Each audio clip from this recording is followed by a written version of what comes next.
Esta es información exclusiva de Blue Radio. 1:22, hablamos de economía, hablamos de 2 decretos a través de los cuales el gobierno obtendrá este año, escuchen ustedes la cifra, hasta 9 billones de pesos.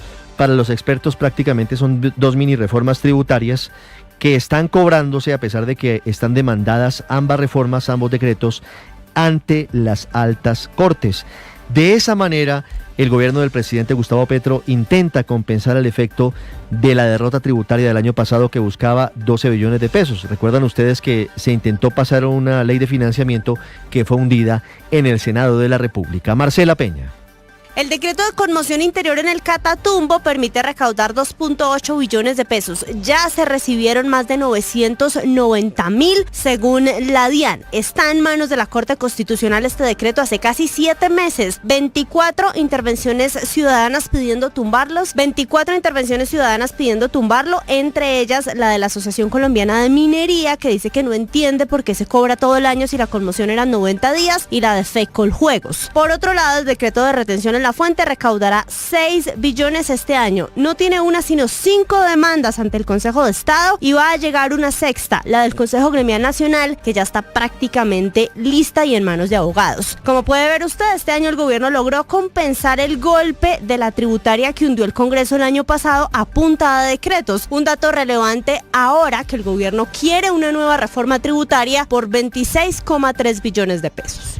Y hablamos ahora de un nuevo contrato que está publicando el gobierno para mantener durante 7 meses más a Vera Grave, exconstituyente, exguerrillera del M-19, como jefa negociadora de paz del gobierno nacional con el ELN, a pesar de que ese proceso con esa guerrilla está congelado desde hace varios meses.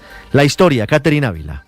La paz total del gobierno Petro se traduce en ataques contra la autoridad, un ELN ausente de la mesa desde hace casi un año, disidencias en negociaciones frágiles pero activas y procesos urbanos emergentes. A esto se suman comunidades instrumentalizadas que limitan a la fuerza pública. Sin embargo, el presidente Gustavo Petro insiste en mantener diálogo en todos los frentes y hoy en el CECOP aparecieron 4 contratos del Departamento Administrativo de la Presidencia con negociadores de paz de las delegaciones del gobierno, entre ellos el de Vera Grave por 175 millones de pesos y una duración de 7 meses para liderar la delegación en los diálogos con el ELN, pese a que llevan más de un año congelados. En conversación con Blue Radio, Grave defendió el contrato alegando que en la quietud hay más trabajo y que con una delegación reducida como la que hay ahora ha debido asumir la carga sola. La jefatura de la delegación del gobierno nacional en proceso de paz está activa. Ningún proceso de paz surge de la nada, hay que hacer esfuerzos permanentes de diálogo, enviar y recibir mensajes, atender situaciones humanitarias, buscar alternativas para que existan formas de retomar el diálogo, hacer pedagogía por la paz dialogada, entre otros. En esta medida no debe sorprender que continúen los esfuerzos de paz. Uno no tira la llave del diálogo cuando hay suspensiones, sino que busca formas para retomar. Eso es difícil de entender y es difícil de hacerlo en medio del conflicto, pero ese es el camino del diálogo para la paz. Un ejemplo claro ha sido toda la gestión que realizamos en torno a la liberación de los 2 soldados en Norte Santander. Los otros contratos del DAPRE son con Jenny Calvo, Feliciano Valencia y Fabio Valencia, que hacen parte de la delegación del gobierno en las conversaciones de paz con las disidencias de Andrei y Calarcá, todos por 117 millones de pesos cada uno.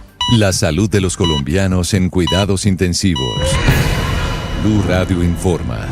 Finalmente, el viernes pasado se concluyó el proceso de devolución de la EPS Sanitas al grupo español multinacional Keralty, luego de la orden que le dio la Corte Constitucional a la Superintendencia Nacional de Salud. Las conclusiones giran en torno a la billonaria deuda que se mantiene y a las duras críticas del grupo español sobre la manera en la que el gobierno del presidente Petro les está entregando ahora la EPS. La entrega de medicamentos a pacientes es uno de los principales motivos de preocupación. Nicole Buitrago. Buenas tardes. La sensación de los afiliados a la EPS Sanitas tras más de un año de intervención no es del todo positiva. Pésima, porque uno se demora, porque no le autorizan en el momento en que debe autorizarse. más que todo por los medicamentos, no los entregan a tiempo. Esa es la principal preocupación de los dueños de la EPS Sanitas, que hoy recuperan la administración.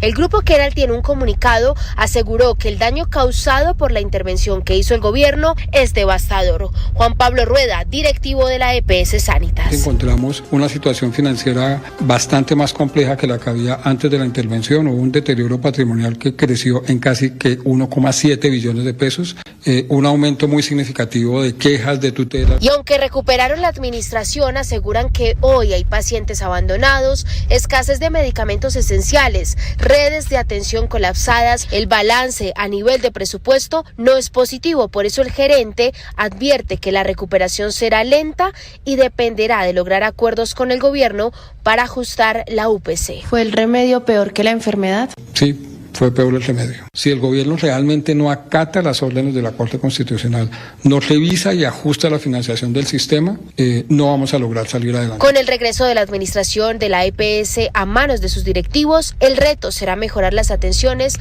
para más de 5.8 millones de afiliados. 1:27.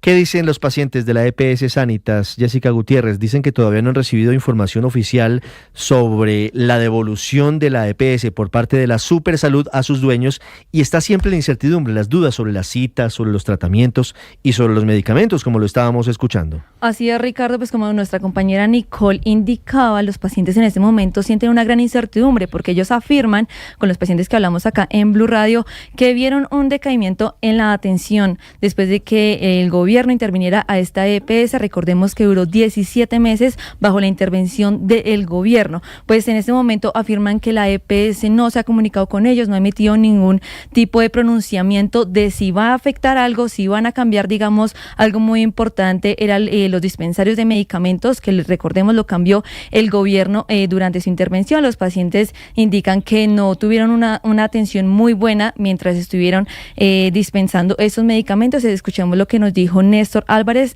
vocero de pacientes de alto costo.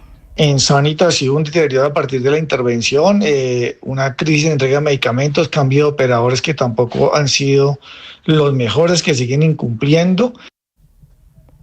Y Ricardo, pues así las cosas, está a la espera los pacientes de si esta entidad les va a dar un paso a seguir o dónde tienen que ahora pedir las citas, reclamar sus medicamentos, y a la espera también si esta situación va a mejorar.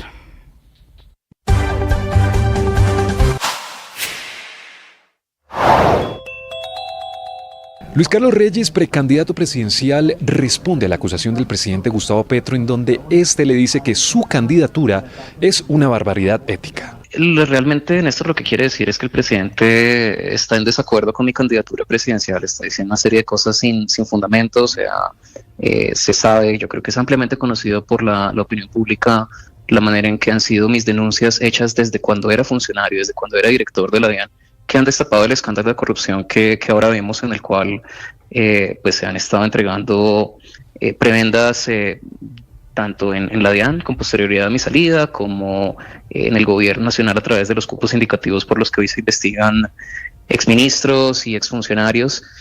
Y obviamente pues creo que el presidente ha tomado esas denuncias de corrupción como un tema personal mío contra él, que no lo es, tampoco es nada de oposición a eso. Momento en Blue Radio.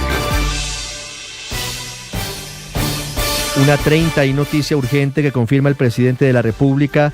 Dice el presidente Gustavo Petro que todavía hay 7 militares secuestrados por civiles. El presidente no entrega detalles, pero se asume que serían de los militares que estaban secuestrados en el Tambo, en el departamento del Cauca. Estamos buscando información adicional con las fuerzas militares para saber si se trata de ese hecho o si se trata de otra asonada o de otro secuestro.